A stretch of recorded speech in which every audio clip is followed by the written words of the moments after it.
Good afternoon, everyone. Welcome to the workshop on setting and achieving goals. Thank you very much for coming here today. My name is Jeff Quan. I'm the Director of Counseling Services here at Eastfield College. And if I may just give a real quick commercial about counseling services. We are here to provide support to any currently enrolled student who might be having some struggles with anything that's going on in their lives, whether it's academic, whether it is relationship, whatever the case might be. We are there to provide support for our currently enrolled students. That means that when you meet with a counselor, what you and that counselor talk about stays right there in the counseling center. It's not part of your academic record. No one else will know that you've ever met with a professional counselor unless you choose to share that information with them. And very importantly, what does it cost to meet with a counselor? Absolutely zero. There's no cost. So professional counseling services are available to any currently enrolled student. So thank you very much for coming to the workshop today. Let's go and jump right into it, and that's talking about goals, how to set goals and how to achieve goals. And before I go too far, let me ask you this question. Tell me a little bit about what you think the difference is between a goal versus a dream or a wish. They are similar, aren't they? They do share some common characteristics, but let's jump right into the presentation this way and say that our dreams and our wishes typically are fantasy-based. In other words, it's you in the perfect world. What is it, if you could have anything in this world, what would it be? And that's the fantasy, that's the dream. As opposed to a goal which is based in reality, and reality says, this is something that I can do, or this is something that I can achieve. For instance, oftentimes our parents have incredible expectations and desires for us. They want us to grow up to become the President of the United States. Or sometimes we have unrealistic goals and dreams that I would like to be able to sing professionally.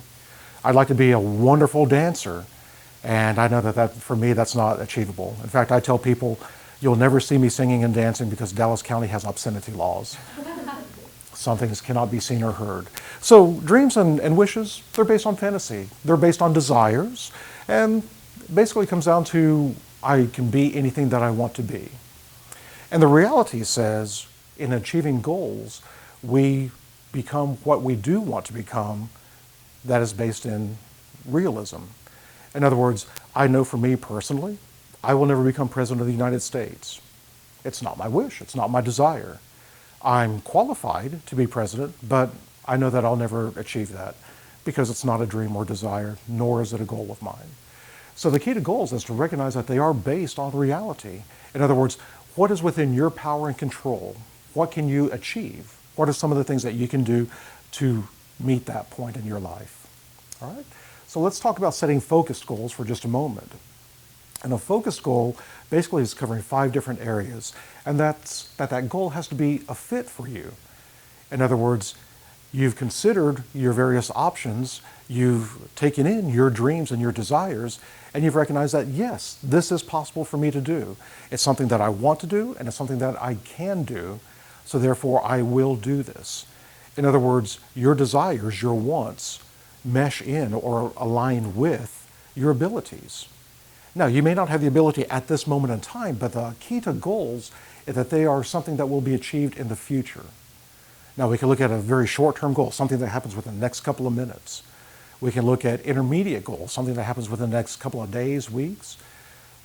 We can look at long-term goals, something that will come about in future years. For instance, let me poll the audience here very quickly and tell me a goal that you have set for yourself. What is something that you would like to achieve? Okay, finishing your master's degree. How long will it take you to finish your master's degree? Hopefully just the end of this year, it should be completed. Okay, so this gentleman has a fairly short-term goal. Within a couple of months, he anticipates finishing his master's degree. How long ago did you start your master's? 2 years ago. Okay, so 2 years ago, there was a long-term goal established of earning your master's degree. Yeah. And now you're seeing over the course of time and your effort that that goal is being achieved. Fantastic. Someone else?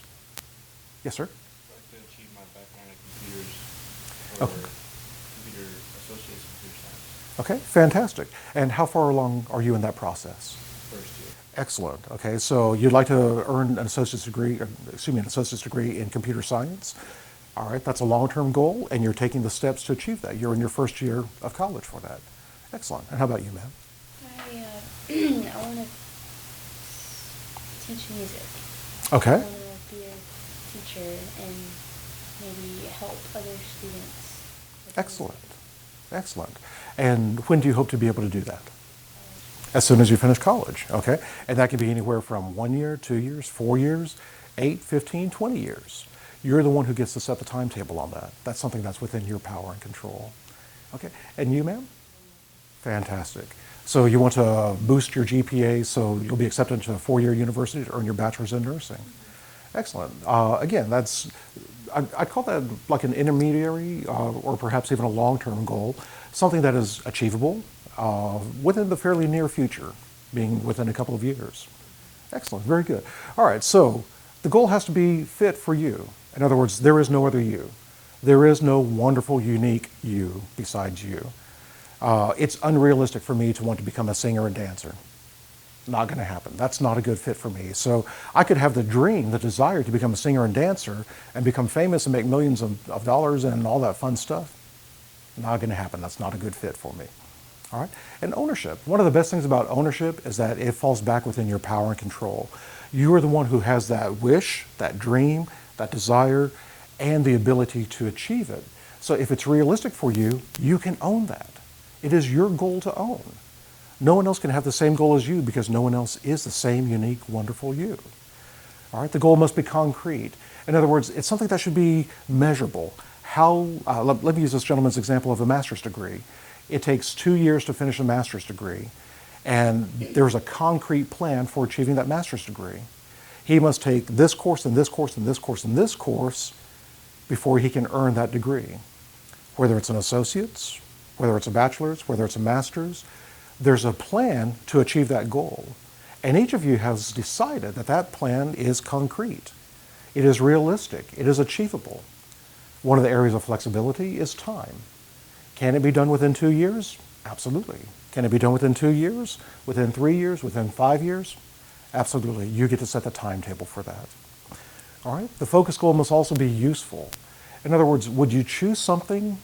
Would you choose to pursue something that is not going to be a benefit for you? That's unrealistic, isn't it? Why would you invest your energy, your time, your resources, your money into something that's not going to be a benefit to you? So the usefulness is something that comes back within your power and control one more time. Are you seeing a theme here that it is all about power and control? Okay, and then it's a good idea to have a stretch goal.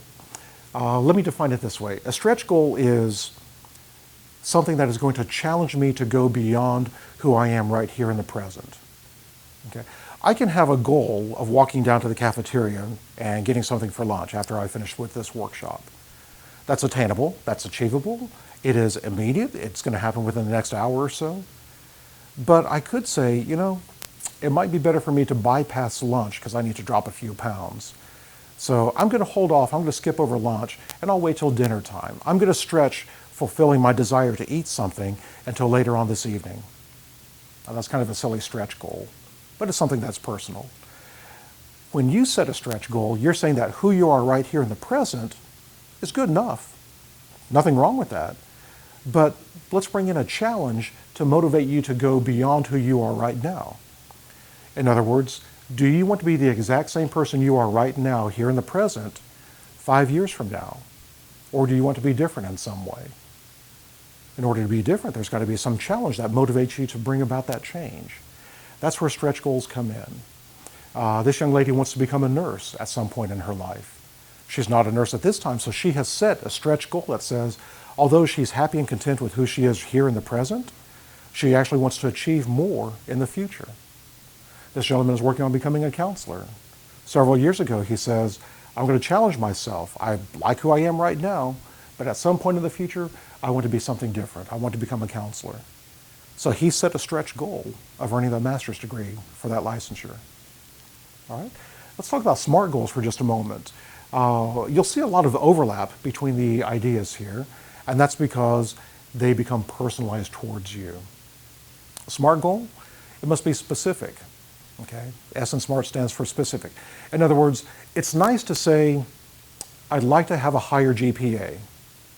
There's nothing wrong with that. But if we can make it more specific and say, I'd like to earn a GPA of 3.95 to get into nursing school, and I would like to attain that by the end of this semester, The more specific, the more detail-oriented you become with a goal, the more achievable and realistic and attainable that it can become. All right, so would it be realistic? Let's say that this gentleman right here has a GPA of 1.0. Okay. Life has gotten in his way, he's not done well in his studies, and he's got a 1.0 GPA. But by the end of the semester, he'd like to have a 4.0 GPA. That's a nice goal to have, but is that realistic? Probably not. Is that attainable? Probably not. Now, he's very specific that he wants to achieve a 4.0 GPA, but he does not have an effective plan to achieve that. In other words, his desire is not measurable in reality. And that goes to the next letter. The M in SMART is measurable. How can you be certain, or how can you ascertain that you are achieving that goal, that you are achieving progress towards that goal? Measurement. For instance, let me take it back to this gentleman who's looking at becoming a counselor. In order for him to receive a license as a counselor, he must earn a master's degree in counseling or some similar field. How does he know that he has earned that master's degree? What signifies that he has earned that degree? He's completed all of the coursework for that. Well, what does all the coursework consist of? 60 hours in education with a focus on counseling or psychology or something along those lines. All right. Let me take you down to a class here at Eastfield College. I believe you said that you're taking an English class, is that correct? Okay. So you're enrolled in an English class. You have a goal. I'm going to project this on you, but tell me if I'm wrong. You have a goal of passing that course. By the end of the semester, you want to pass that course with either an A, B, or a C. Are you wanting to pass it with an A? That is my goal. Okay, your goal is to pass it with an A. You're not striving for a B? I mean, if I get a B. If you get a B, that's okay. I'm happy. All right. You're not struggling to get a C? No, you want to do the best you can, correct? In other words, you're working towards earning an A in the class. So you have a very specific goal in place, and you have a way of measuring that. And your measurement is based upon the exams, the homework, your participation, your attendance, any number of factors in that course. In other words, you already have a plan mapped out to achieve that goal. Okay? That's moving into the next letter, and that's an action-oriented. In order to achieve a goal, we have to have some type of action plan that is realistic in nature. So this gentleman right here that wants to earn a 4.0 when he's got a 1.0 GPA, unrealistic. There's no way that he can achieve that. It's just not doable. It will take time to get his GPA up to that level. All right, so his action plan cannot exist. There is no action. There is nothing that he can do to move from a 1.0 to a 4.0 within one semester. So therefore, his goal is unrealistic. In other words, it becomes a dream or a desire or a wish. All right. Now, you have an action plan to achieve an A in the course. Part of that is outlined in your class syllabus. You must take these exams, this midterm, this final. There are these homework assignments. You'll write this essay. You get points for attendance, whatever the case might be, however that professor has outlaid that class. So therefore, you have a very achievable action plan. For instance, let's say that you know by the end of next week, you're going to have an exam over Chapter 3, whatever that is about. So you know that by next Friday, you've got to be prepared. All that information that's contained within Chapter 3, you've got to feel comfortable with that knowledge and that information, that you'll be able to bring it back out, that you'll be able to answer the test questions related to that. And so therefore then, your action plan is from now until test time, you set aside, say, 1 hour a day to study that material. Okay? And your study is also an action plan, because you can break that down into how do you study. For instance, you review your class notes, you create flashcards, you reference a thesaurus or a dictionary when you're unsure of any word that you've encountered. You create measurable step-by-step means to achieve that goal. Okay? And so therefore, the goal is realistic. It is something that is attainable. It is something that is within your power and control, something that you have full ownership of. And so therefore then, that leads us to the last letter, and that's time limits. It's nice when we can say we have unlimited time to do anything that we want to do, but the reality is that we have time constraints placed upon us. You cannot take the next 3 semesters to finish this one course, can you? No, that's unrealistic. So there's a time limit on the English class that you're taking. At this stage, I think there's about 12 more weeks in the semester, so there's time to finish that course with an A. Now, sometimes time may be a luxury in the way that we choose how we spend our time, how we prioritize those things that are important to us. And I'll touch on that in one of our future slides. Okay, you've got a couple of examples of SMART goals listed here at the bottom. And as you're reviewing those, see how they are concrete, how they are useful, how they're specific, how they relate to the individual. All right, so do you see some overlap between a focus goal and a SMART goal? Absolutely. There's a lot of intermingling between those two. Okay?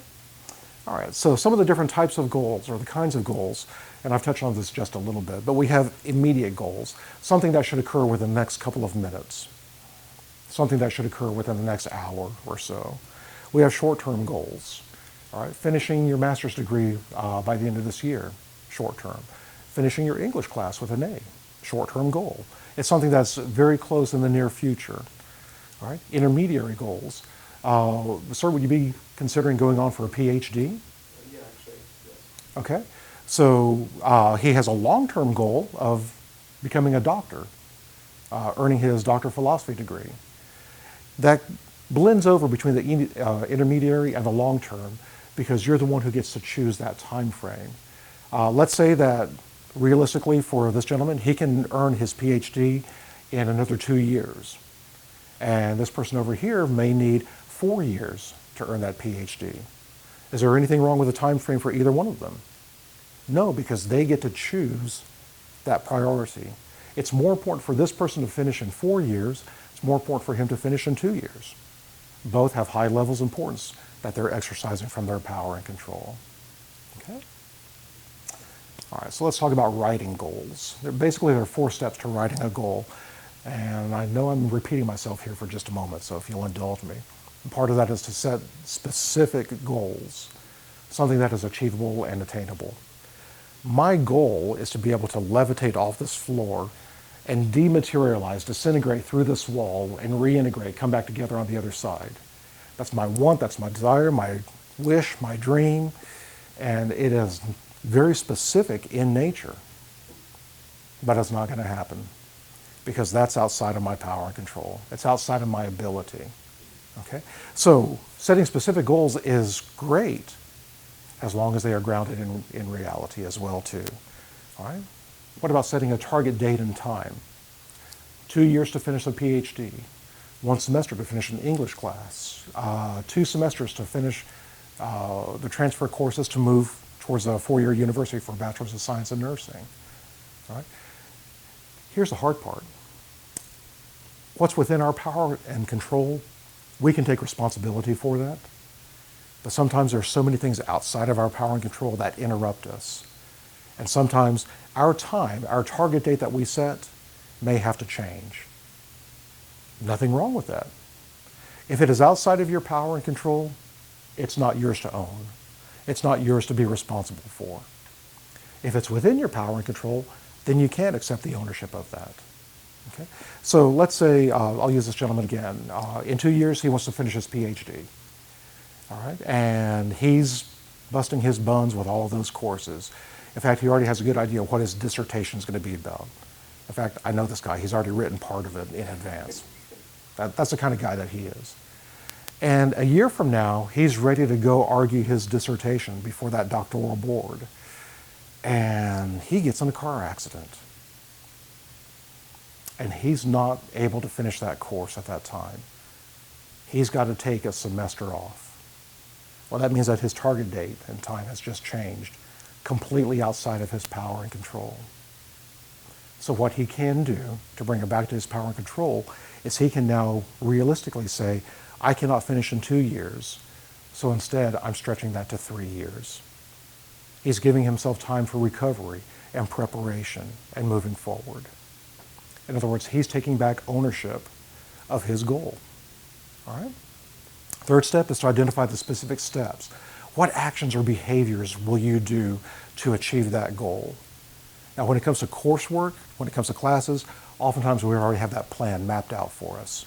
And we see a lot of that information in the course syllabus. In order to earn an A in this class, you must achieve X number of points.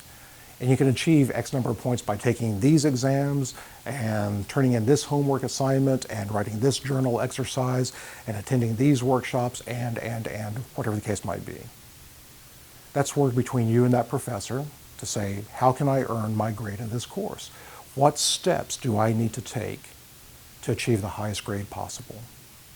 All right, now, your professors are not going to give you your grade on your exam. You earn whatever that grade is. So what can you do, what's within your power and control to earn that highest grade? What steps can you do to earn the highest grade on your exam? Proofread your work. See, I can't even say it because I'm so unused to doing that. Proofreading your work. That's a tongue twister for me. Great example. Using the writing center, the tutoring center, to have someone else look over your ideas. Okay? Running spell check on the paper. Okay? Studying. Here's a question. Do you know how to study? Most folks don't know how to study. I can think back to my own education. I was never taught how to study. In fact, my story is when I first started college, somebody said, well, you take a highlighter and you highlight the important parts of the book, of the chapter. Okay, that makes sense. Yeah, at the end of that chapter, I had a neon yellow chapter because I highlighted everything. I thought, if it's not important, then it wouldn't be in the book, would it? So oftentimes we're not taught how to study.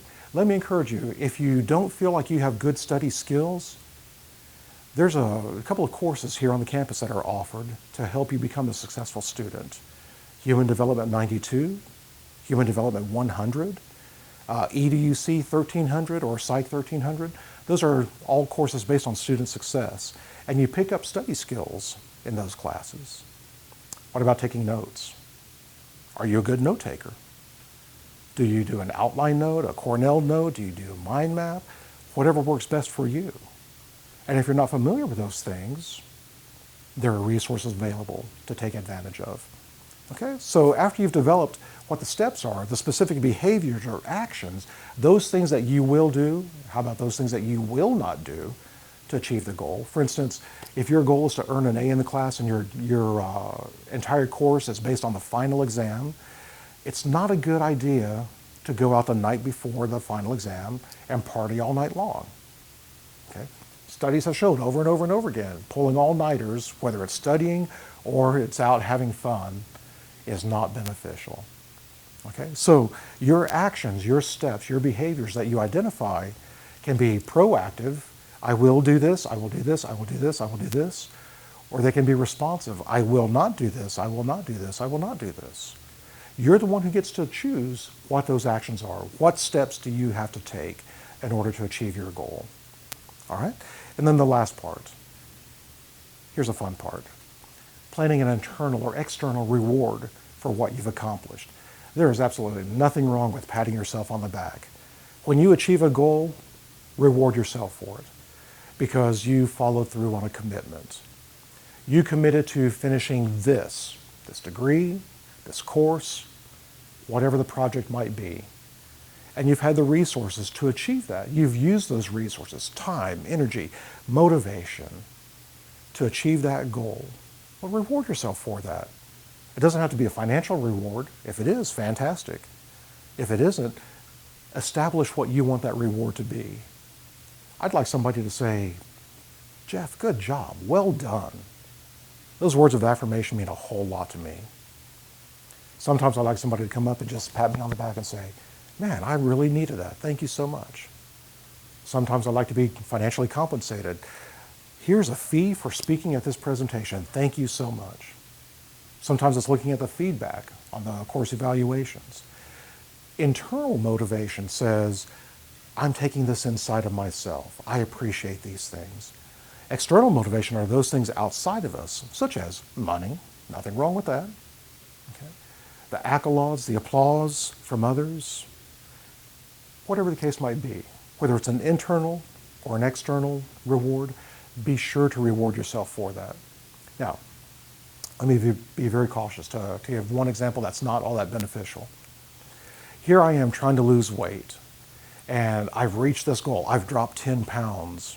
It took a lot of time and effort and struggle on my part. I'm not going to reward myself by getting a 15 scoop bowl of ice cream. Okay? So make sure that the reward does fit with the goals that you're trying to achieve as well too. Okay? All right, so how do you create a plan of action? You've identified the steps, the behaviors, the actions that are necessary to achieve that. It's one idea to have it in your mind, oh, I need to do this and that and the other thing. And that's all good and wonderful. But it's best if you actually put it down on paper. When you take it from here to here, there's something that changes about that. And it makes it more concrete. In other words, what you're doing is you're processing your thoughts and you're putting them into paper so that you can evaluate and say, yes, this is attainable, this is doable, I can achieve this. All right, so what resources do you need to create your plan of action? Time, energy, money, motivation? Oftentimes we need people for support. Okay? If you're writing a research paper, and my guess is you'll probably do something like that in your English class, you may need to research the topic of this, whatever this is, that you know nothing about. One of the first steps I would do is I would come to the library and utilize the people that are here and say, I need some assistance with this. How can you help me? And these ladies and gentlemen in the library are going to jump over the desk to say, yes, let me help you this way. Okay? What are some other resources? Can you think of some other resources that you might need to achieve that goal? If your goal is to get to class on time from your home, you need transportation. Okay? Now, if you live right across the street, fantastic. Your transportation, you can do the Fred Flintstone walking. All right? We need stuff to achieve our goals. What makes the difference is you defining what that is. That's part of your action plan. That's part of you defining that step by step. Actions, behaviors, all that good stuff. Okay? As a young child, my mother would say, Jeff, go clean your room. Okay. And so what I would do is I would take all my dirty clothes and shove them under the bed. And I'd take all the toys and throw them in the bottom drawer of my dresser drawer. And I would close the closet door and everything looked clean. I thought that was cleaning my room. Really what she wanted me to do was put the toys away over here in the toy box and take all the dirty clothes down to the hamper and wash the windows and make up the bed and whatever. Okay? So if I were to consider all that as a 5-year-old, that would be overwhelming. But once it was broken down into manageable steps, here's how you make the bed. You fold the sheet to the front. You fold the bedspread up to the front. You lay it over the pillow, and then you tuck it in under the pillow. And then you go down to the corners, and you fold the bedspread under this way. I can take this huge, monumental task that I can't even understand and break it into smaller tasks that are achievable. So do you see how goals oftentimes become the steps in achieving the goal? Because I can take this big goal, earning a PhD, and I can break it down into these steps, completing these courses. And I can take this step, passing this course, and break it down to smaller pieces. I've got a midterm and a final and this homework and this project and et cetera, et cetera. And I can take even these smaller steps, doing this research paper, and break that down into smaller pieces until we break it down to the elements that we can manage. Sometimes when we look at the big picture, it is just overwhelming. It's just way too much for us to take in. And so then we have to take that big picture and break it down into smaller and smaller pieces until we can manage it. Think about a jigsaw puzzle. Look at a 1,000-piece jigsaw puzzle. It's this beautiful picture of the Sistine Chapel. All right. Now that's 1,000 pieces put together to make this big picture. Can you focus on each individual little piece in that puzzle? Sure. Because if one piece of that puzzle were removed, the picture's not complete. The goal has not been attained. That puzzle, that big picture, is broken down into 1,000 little pieces. And every piece has its place, it has its time, and it has its purpose. All right? So defining everything into steps, actionable items, those things that you can achieve, those things that you can do, is what makes a difference. Because what you're doing now is focusing and exercising on those things from your power and control. All right, I've got a couple of different goal setting strategies here. Excuse me. Create a goal organizer. This is one strategy that you can implement. In other words, you may have this dream, this wish, this desire that is an achievable goal. Bless you. But ask yourself some of these questions. What is your goal? How is this goal going to benefit you? What will happen if you don't achieve this goal? What are some of the negative consequences? Positive consequences and negative consequences. Okay? What obstacles might you face as you're moving towards achieving that goal? Time, energy, money, stuff, people, any number of things. And if you encounter an obstacle, what will you do about it? This is strategizing on setting a goal. What about then if we take a look at creating a task schedule? Another strategy for achieving a goal. When you have a goal, in this case using this example, the goal is to study math. That's a great goal. You can break it down into tasks associated by time. I'm going to take 1 hour tomorrow to study my math work. And here's what I will do. I'm breaking it down step by step by step by step as to what I will do. So that at the end of that hour, having accomplished all 7 of those elements, I can say, yes, I achieved my goal of studying math. And the reason I'm picking on math, using that as the example here, is because the vast majority of students need support in their math classes. And so here's something that individual student can do to support themselves. Something that is realistic and attainable, achievable, something that they can exercise using their power and control. Okay? And one more strategy, talking about priorities, using the ABC method of setting your priorities. The best thing about priorities is that you get to choose them. What's most important to you? That would be your A priorities. Whatever these things are, I have got to do this, whatever this is. This is my number 1 priority for the day. Here are some things that I would like to accomplish throughout the day. These are my B priorities. If I don't accomplish these things, the day is not going to be as great as it could have been. And then there are C priorities. These are things that I'd like to do, but if I don't get them done, life is still going to go on. If I don't achieve these things, I can push them off to the next day without any consequences. A priorities, got to be done. There's no other option. I must achieve these things today. B priorities, after I take care of all the A's, then I'll start focusing on the B's. These are things that I would really like to get done today. And then the C priorities. These are things that if I don't get them done today, no big deal. I'd like to take out the trash today because tomorrow is trash day. But you know what? I can take out the trash tomorrow morning. So if I don't take it out today, no real big problem there. I can take it out in the morning. That would be a C priority. All right. A priorities, you get to choose what those are. Place your priorities as most important, fairly important, not important at all. And oftentimes, if you'll take care of the A priorities, that puts you in the best position for achieving the B priorities. And once you've achieved those, then you've got that time, that energy, those resources to take care of the C priorities. Okay? What about self-management? Let me ask you this question. How many hours are there in a day? 24, right? Okay. Does everyone get 24 hours in a day? Okay. Some people sleep 10 hours a day. It's important to them that they sleep 10 hours a day. If they sleep less than 10 hours a day, they've got no energy. They're in a brain fog the rest of the day. Some people only sleep 5 or 6 hours a day. If they sleep more than that, they feel tired. They're in that brain fog. All right, so now the person that sleeps 6 hours a day, do they have more time than the person who sleeps 10 hours a day? Not at all. Both people still have 24 hours, but they choose how they invest, how they spend that 24 hours.